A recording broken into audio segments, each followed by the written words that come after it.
Shalom, berakar dalam firman hari yang ke-225. Kita akan membaca dari kitab Yesaya pasal 61 sampai 63.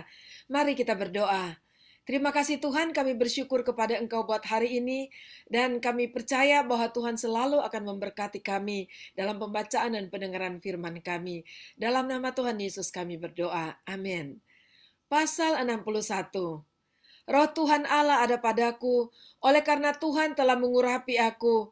Ia telah mengutus aku untuk menyampaikan kabar baik kepada orang-orang sengsara dan merawat orang-orang yang remuk hati, untuk memberitakan pembebasan kepada orang-orang tawanan dan kepada orang-orang yang terkurung kelepasan dari penjara, untuk memberitakan tahun rahmat Tuhan dan hari pembalasan Allah kita, untuk menghibur semua orang berkabung, untuk mengaruniakan kepada mereka perhiasan kepala ganti abu, minyak untuk pesta ganti kain kabung, nyanyian puji-pujian ganti semangat yang pudar, supaya orang menyebutkan mereka pohon tarbantin kebenaran, tanaman Tuhan untuk memperlihatkan keagungannya.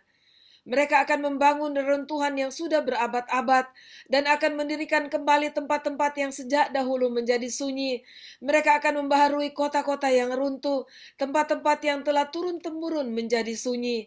Orang-orang luar akan melayani kamu sebagai gembala kambing dombamu, dan orang-orang asing akan bekerja bagimu sebagai petani dan tukang kebun anggurmu. Tetapi kamu akan disebut imam Tuhan dan akan dinamai pelayan Allah kita. Kamu akan menikmati kekayaan bangsa-bangsa dan akan memegahkan diri dengan segala harta benda mereka. Sebagai ganti bahwa kamu mendapat malu 2 kali lipat, dan sebagai ganti noda dan ludah yang menjadi bagianmu, kamu akan mendapat warisan 2 kali lipat di negerimu, dan sukacita abadi akan menjadi kepunyaanmu. Sebab aku, Tuhan, mencintai hukum dan membenci perampasan dan kecurangan. Aku akan memberi upahmu dengan tepat dan akan mengikat perjanjian abadi dengan kamu. Keturunanmu akan terkenal di antara bangsa-bangsa, dan anak cucumu di tengah-tengah suku-suku bangsa, sehingga semua orang yang melihat mereka akan mengakui bahwa mereka adalah keturunan yang diberkati Tuhan. Aku bersukaria di dalam Tuhan, jiwaku bersorak-sorai di dalam Allahku, sebab Ia mengenakan pakaian keselamatan kepadaku dan menyelubungi aku dengan jubah kebenaran, seperti pengantin laki-laki yang mengenakan perhiasan kepala dan seperti pengantin perempuan yang memakai perhiasannya. Sebab seperti bumi memancarkan tumbuh-tumbuhan dan seperti kebun menumbuhkan benih yang ditaburkan, demikianlah Tuhan Allah akan menumbuhkan kebenaran dan puji-pujian di depan semua bangsa-bangsa. Pasal 62. Oleh karena Sion aku tidak dapat berdiam diri, dan oleh karena Yerusalem aku tidak akan tinggal tenang, sampai kebenarannya bersinar seperti cahaya, dan keselamatannya menyala seperti suluh. Maka bangsa-bangsa akan melihat kebenaranmu, dan semua raja akan melihat kemuliaanmu, dan orang akan menyebut engkau dengan nama baru yang akan ditentukan oleh Tuhan sendiri. Engkau akan menjadi mahkota keagungan di tangan Tuhan, dan serban kerajaan di tangan Allahmu. Engkau tidak akan disebut lagi yang ditinggalkan suami, dan negerimu tidak akan disebut lagi yang sunyi, tetapi engkau akan dinamai yang berkenan kepadaku, dan negerimu yang bersuami, sebab Tuhan telah berkenan kepadamu, dan negerimu akan bersuami. Sebab seperti seorang muda belia menjadi suami seorang anak dara, demikianlah dia yang membangun engkau akan menjadi suamimu. Dan seperti girang hatinya seorang mempelai melihat pengantin perempuan, demikianlah Allahmu akan girang hati atasmu. Di atas tembok-tembokmu, hai Yerusalem, telah kutempatkan pengintai-pengintai. Sepanjang hari dan sepanjang malam, mereka tidak akan pernah berdiam diri. Hai kamu yang harus mengingatkan Tuhan kepada Sion, janganlah kamu tinggal tenang, dan janganlah biarkan dia tinggal tenang, sampai ia menegakkan Yerusalem, dan sampai ia membuatnya menjadi kemasyuran di bumi.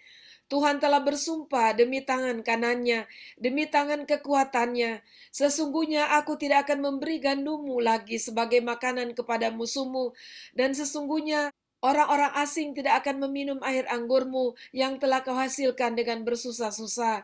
Tetapi orang yang menuainya akan memakannya juga dan akan memuji-muji Tuhan. Dan orang yang mengumpulkannya akan meminumnya juga di pelataran-pelataran tempat kudusku. Berjalanlah, berjalanlah melalui pintu-pintu gerbang. Persiapkanlah jalan bagi umat. Bukalah jalan raya. Singkirkanlah batu-batu. Tegakkanlah panji-panji untuk bangsa-bangsa. Sebab inilah yang telah diperdengarkan Tuhan sampai ke ujung bumi. Katakanlah kepada putri Sion, sesungguhnya keselamatan datang. Sesungguhnya mereka yang menjadi upah jerih payahnya ada bersama-sama Dia, dan mereka yang diperolehnya berjalan di hadapannya. Orang akan menyebutkan mereka bangsa kudus, orang-orang tebusan Tuhan, dan engkau akan disebutkan yang dicari, kota yang tidak ditinggalkan. Pasal 63. Siapa dia yang datang dari Edom, yang datang dari Bosra dengan baju yang merah, dia yang bersemarak dengan pakaiannya, yang melangkah dengan kekuatannya yang besar. Akulah yang menjanjikan keadilan dan yang berkuasa untuk menyelamatkan. Mengapakah pakaianmu semerah itu, dan bajumu seperti baju pengirik buah anggur? Aku seorang dirilah yang melakukan pengirikan, dan dari antara umatku tidak ada yang menemani aku. Aku telah mengirik bangsa-bangsa dalam murkaku, dan aku telah menginjak-injak mereka dalam kehangatan amarahku. Semburan darah mereka memercik kepada bajuku, dan seluruh pakaianku telah cemar. Sebab hari pembalasan telah kurencanakan, dan tahun penuntutan bela telah datang. Aku melayangkan pandanganku, tidak ada yang menolong. Aku tertegun, tidak ada yang membantu. Lalu tanganku memberi aku pertolongan, dan kehangatan amarahku itulah yang membantu aku. Aku memijak-mijak bangsa-bangsa dalam murkaku, menghancurkan mereka dalam kehangatan amarahku, dan membuat semburan darah mereka mengalir ke tanah. Aku hendak menyebut-nyebut perbuatan kasih setia Tuhan, perbuatan Tuhan yang masyhur, sesuai dengan segala yang dilakukan Tuhan kepada kita, dan kebajikan yang besar kepada kaum Israel yang dilakukannya kepada mereka sesuai dengan kasih sayangnya dan sesuai dengan kasih setianya yang besar. Bukankah Ia berfirman, sungguh merekalah umatku, anak-anak yang tidak akan berlaku curang, maka Ia menjadi juru selamat mereka dalam segala kesesakan mereka. Bukan seorang duta atau utusan, melainkan Ia sendirilah yang menyelamatkan mereka. Dialah yang menebus mereka dalam kasih-Nya dan belas kasihan-Nya. Ia mengangkat dan menggendong mereka selama zaman dahulu kala, tetapi mereka memberontak dan mendukakan Roh Kudus-Nya. Maka Ia berubah menjadi musuh mereka, dan Ia sendiri berperang melawan mereka. Lalu teringatlah mereka kepada zaman dahulu kala, zaman Musa hambanya itu. Di manakah Dia yang membawa mereka naik dari laut bersama-sama dengan penggembala kambing dombanya?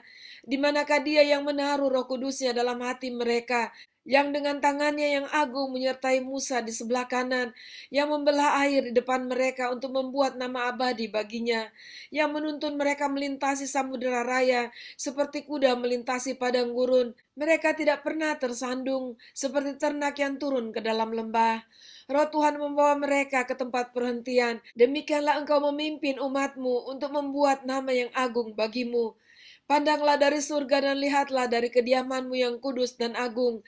Di manakah kecemburuanmu dan keperkasaanmu, hatimu yang tergerak dan kasih sayangmu? Janganlah kiranya engkau menahan diri.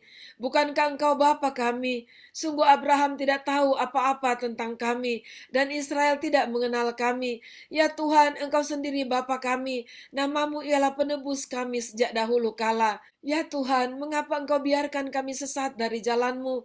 Dan mengapa engkau tegarkan hati kami, sehingga tidak takut kepadamu? Kembalilah oleh karena hamba-hambamu, oleh karena suku-suku milik kepunyaanmu. Mengapa orang-orang fasik menghina tempat kudusmu? Para lawan kami memijak-mijak bait kudusmu.